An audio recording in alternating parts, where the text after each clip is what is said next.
be left alone and they were going to be Thank you for thinking of what would happen to your kids if you got arrested. Agents carrying the father and this is the placing father him in the back of an unmarked pickup truck. Earlier that same morning, agents had arrested Manley's mother as she arrived at a downtown apartment complex where she works as a maid. The daughter confirms the couple crossed into the United States decades ago from Mexico. Okay. And we're in the process of applying for a visa. Well, that process doesn't take decades. What are we talking about, 20, 30 years? At a certain point, you've got to do things the right way, hopefully before you even come in. There's no excuse for this. First of all, it's frightening. Second, it smacks of totalitarianism. Really? Authoritarianism. Oh, come on. Totalitarianism? How is that? These people are here illegally in our country. They don't have citizenship. How do they have license? How are they driving cars? How do they own a house? Illegal or unethical and not be able to be identified.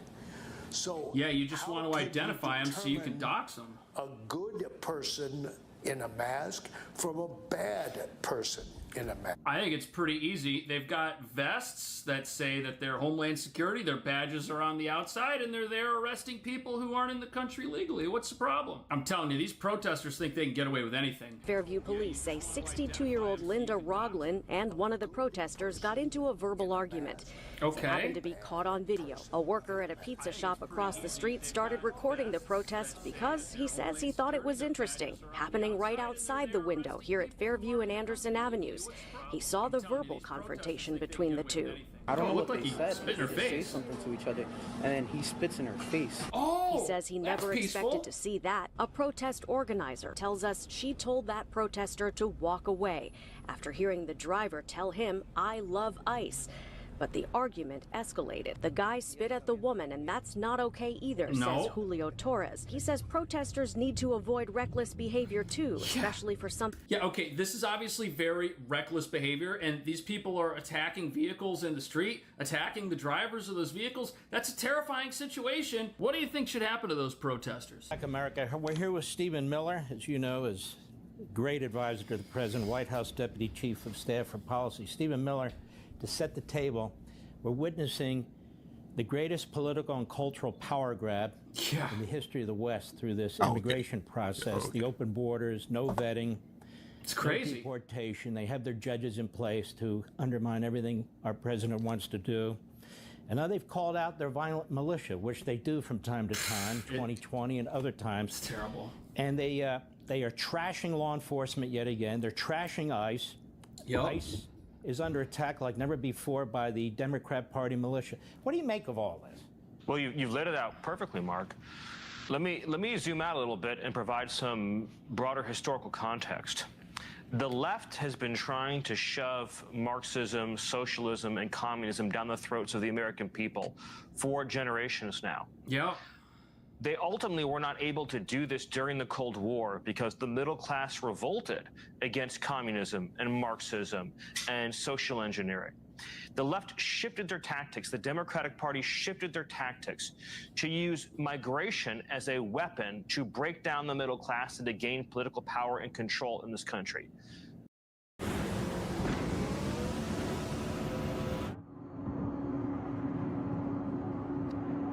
See, here's the thing. They used migration being to able destroy to a public migrate education or to system, become an immigrant to the destroy our United healthcare States system, to destroy wages and working conditions is for not the a middle class right, of this it's a country, privilege and you in earn. effect to destroy social and community cohesion. And then in that rubble, in that chaos, in that conflict, to then try to articulate the need for ever more government control, ever more government redistribution, ever more government power, and then to ultimately my import great-grandparents that came here from Italy, that agenda, to import voters they didn't come who do here not believe waving in the limited government, who do not Italian believe in the U.S. flag, Constitution, and that is why you know, are seeing protesting. now this violent, They praised America. They came here waving the American flag. They were happy to come here. They were so glad to get away from the country that they were from. Yeah, they came here to start a better life. My great-grandfather went right into the military after he was able to get into the United States. Office. My and grandfather my was brought over that with him. Even if we didn't see these anti-ICE a citizen. We would have seen He was just some a baby other at the sort time. of riot or uprising going on. And just same thing because with of my who other ascended side to of the my family, my presidency mom's side. with a My majority popular vote and great-grandparents electoral are the ones college that victory. raised We me. were gonna see pushback. My grandpa was born in in some 1916. manner My from people grandma who was born in don't agree 1920. with how our His electoral system mom works and are and dad upset were and Polish. think They that came Donald over Trump is from some sort of Poland. Her illegitimate mom and president. dad But were the Polish difference as well. here is that these riots and uprisings They didn't are come here happening waving in the context Polish of flag. They President came Trump over here doing waving the what American he flag. My was grandfather's elected to dad, do, he went into enforcing the military. America's law. He fought We in the already Civil know War. there were protests taking place. I don't know if they still before have President Trump the even took swords office and stuff, over but they had things some of the he Knights of hadn't even Columbus done swords yet, just up. because people were so upset I that think he my became cousin or president somebody at got all. them. It sure looks They're like pretty we were cool going to see swords. protests this But summer no matter what about either way, something. they all anything, came here even if it hadn't even happened yet, praising because people America. are They so weren't upset praising that another their country. They came chosen here to live a candidate is better not life. in the White House right now. They're very upset that an electoral and popular vote majority voted for somebody they never decided that they were going to support to begin with. What do you think about that? Would we have had a summer of uprisings regardless of whether or not ICE was on this massive push in sanctuary cities? Was this going to happen no matter what? Or are the activists right? If Trump shuts down ICE and does what they want and reopens the border, will America be a better place? Thank you for watching. I'll see you in the next video. That would never happen.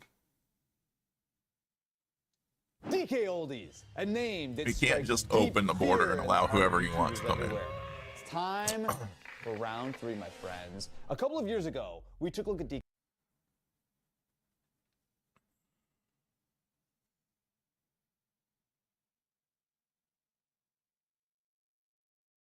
Here we go. Protests in Mexico City turned violent over the weekend as protesters took to the streets. People gathered calmly to express concerns about protesting issues in like Mexico rising too. rents, After they were displacement of protesting locals, about people and how coming tourism is from affecting South their America and they were closing So as down the their issue borders. of illegal Now they're immigration all continues pissed to off that play a Americans major role right are here in in Mexico. America. There's another immigration crisis out there nobody's talking about, taking place in Mexico, a country whose economy benefits greatly from illegal U.S. border crossings. Yet recently, riots have broken out with locals rising up against foreigners who've legally entered their country. And these rioters, they only want one thing, and that's to get rid of the Americans. These protesters in Mexico City say cross-border migration is changing their country's capital for the worse. Over the last decade, an influx of mostly American so-called digital nomads have moved here to work remotely and also enjoy a cheaper cost of living. My name is Derek Morgan Jr. I'm 34 years old and live in Mexico City. I'm on track to make more than $350,000 a year in 2025. I've always loved traveling. I've been to 60 countries so far. One thing about travel is $350K in 2025 is a good amount of money. You could live in Ohio. I feel like it wasn't that long ago that you could see well off were. with that amount of money. Hipsters with the laptops, with the remote You could work 10 years and retire. And I am if you made that much money in Ohio. How they are handling it. A lot of them are probably like, well, they don't mean me. I'm here because gentrification is just one more step towards colonization, dispossession, and the exploitation of our resources. If they're going to live in a country, they have to contribute to that country. They come here with visas or no visas, and still the change in purchasing power generates these problems. I think this story proves that everybody likes borders. This is exactly the same thing that's going on in the United less. States Here's currently. what others are doing to fix missing and broken teeth. The company everyone has been raving about is... So Americans living in Mexico are being blamed for many of the country's problems. But even though this is incredibly ironic, nobody's focusing enough on the fact that the Americans in Mexico, they came in legally, which might make this even more ironic, because it's one thing to protest illegal Yeah, you're allowed to be in immigration Mexico and for like quite another 180 to days protest without a the visa. presence of people who came You can into leave, a country come back here for a week and go obeying back all of down its for another laws, 180 which days. Americans in Mexico can do for up to 180 days without even needing a visa, provided they support themselves and are not a drain on Mexico's non-existent welfare state. And with many Americans bringing their incomes with them south of the border, the presence of rich foreigners in Mexico City does a similar thing to what it's doing right here in New York City, where people with higher incomes earn money and then spend it on things like rent and food, which is where these riots in Mexico City come in, where the agitators are voicing concerns the thing is, about when the you have rising people cost that of have a lot living more in their money, community. the However, people that own these properties can raise the amount of rent and stuff. So what that ends up doing is pushing out a lot of the locals because locals can't afford the same amount of rent that they're going to pay. Which brings us to the real charge reason for the these people that riots have are more not money. aimed at the Mexican government or even the Mexican cartels. Oh no, these riots are focusing their ire squarely on Americans who are in front of them and are a living, breathing example of everything they say is wrong with their country. At the same time, these low IQ radicals who are suspiciously acting just like their counterparts in major American cities are protesting the exact same issues. Donald Trump, border security, and government policies that may not favor the people of their country. Yet Mexico benefits greatly from its relationship with the United States, no matter how dysfunctional, and if Mexico were touching Canada instead of America, things would be very different. But because these rioters don't realize that, they're willing to send their own country back to the Stone Age.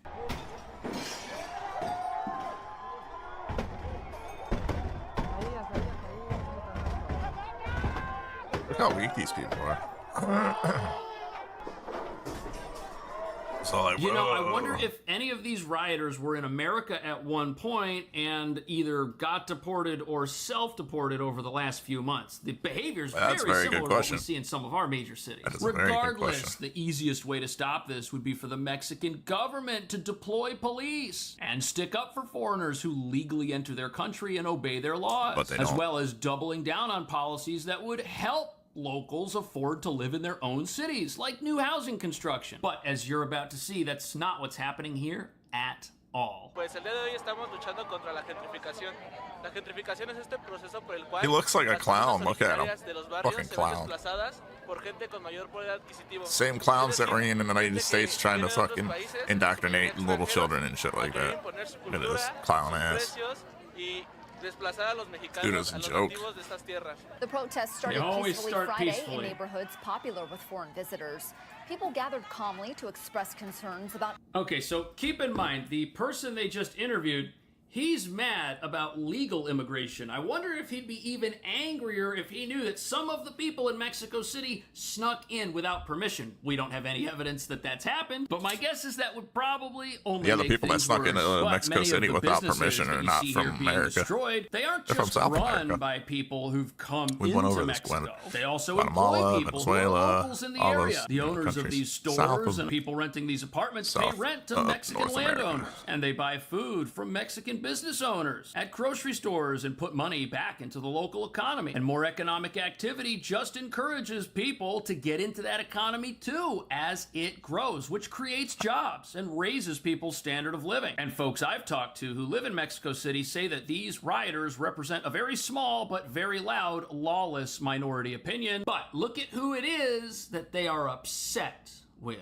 Is home for me for the foreseeable future. My name is Derek Morgan Jr. I'm 34 years old and live in Mexico City. I'm on track to make more than $350,000 a year in 2025. I'm a full-service trademark attorney, so that could be anything from a trademark search, trademark prosecution, trademark representation, litigation. So it says here, Derek is a lawyer who runs his own trademark-focused firm. And he's also not breaking any laws by living in Mexico City. He came into the country legally. And you know something, no matter where Derek lives, there will be people who look at him and his life with deep-seated envy. Even in America, there are those who would vilify a business owner with his level of income and claim that he's part of the problem. Dude's making money, man. Let him make his money. However, the kind of money he makes in a place where many locals are struggling to pay rent and food and utilities of The reason their why own, they're it represents struggling a to pay massive rent is wealth because gap. people And what that own protesters those are worried properties about see is that people their like him society that don't could work become there, and they're like, a "Oh, we can two-tiered charge a system where you bunch." have the Then super that rich just and then raises you the have rent for everybody everybody. else, without taking into account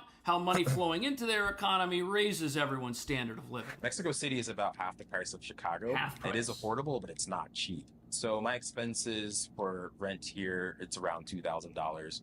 A similar apartment in Chicago would probably be around $4,000 to $5,000. Wow. I like to think of myself as a pretty frugal In guy. Ohio? I do like to splurge on food and eat out a lot. I think I spend around $1,500 to $2,000 a month. Wow. This living room However, is outside of food, I try to keep a lot of my expenses 26. low, but as a business owner, I am able 20, to 26 by 22. His housing and utilities, it says $2,000. But even though you can get an apartment in New York for around $2,000 in certain parts of town, there's no way it's going to look like the place he's walking around in. And this $1,000 that he's spending on food in a place like Mexico City, he's not going to be eating ramen 572 square feet just in here. We have a hallway, a kitchen, for most of the people in Mexico City, half bath downstairs, is nearly 3 2 bedrooms upstairs, a full bath, and a wages. garage. And that's just what he spends on rent. There's no way local people this, could rent the type of apartment's apartment probably that about he's moved into. 1,200 And many of square the foot, people close to in Mexico City can only 1,200 walk square foot. It's by about the 1,100, type I of think. apartment building he lives in, and can only walk We by the rent restaurants for that he might be able to afford I think to eat it's at $670 regularly. or In New York, $680 it's a the month. same thing. You can walk by thousands of restaurants in some of the priciest parts of Manhattan where the menu prices are just so high that eating there on a regular basis isn't feasible. Even some of these places are charging $6-7 for a coffee, which is why it's much cheaper to make your own at home. But it appears that most of the businesses these rioters have targeted are those that cater to a foreign crowd, not the local crowd. The white hipsters with the laptops, with the remote jobs, who are like, it's so cheap here, I'm moving here. And I am wondering how they are handling it. I'd be terrified. A lot of them are probably like, well, they don't need me, right? Yeah. They're probably like, no, when I go to the coffee shop, I say, And we're in the country. We got a golf course. We got a big grocery store, McDonald's, a Wendy's, a Subway, Dairy Queen, 2 gas stations. They probably are walking around, hola. Hola, donde farmacia? I bet some of them are probably will be protesting with them at some point. Oh, exactly. That's an interesting thing to think of. I wonder how many Americans are in these crowds that you see down here destroying businesses. And where did they learn that behavior? They learned it here in our country, destroying businesses and shops in major cities. And you know something? The people that I know who live in Mexico City right now, they tell me that they would never consider moving back to America. They plan on staying there forever. And even though I think that some of these folks are smart, they do well for themselves, to a degree, they've given up on our country. They don't see it as a place where the American dream is available for them. They think there's more opportunity elsewhere, which is why they've left. So in order to leave America and live somewhere else, you kind of have to give up on America in some manner. I love this. I celebrate the people of Mexico protesting this. This is fantastic. These white Americans going down there and taking the jobs that they don't want. Yeah, you know? the lawyer. Without That's the thing, they're probably not taking the white jobs. people in Majority of Mexico, them are who's doing going to like online complain work and about shit. the service at Starbucks? It is kind of a colonization, and maybe it's just the affluent whites. Maybe we should send like a lower people on the socioeconomic totem pole, like Los Angeles. They have a homeless problem, you know? Send them down there. We should have ambassadors all over the globe. 3 signs your car accident is worth major compensation.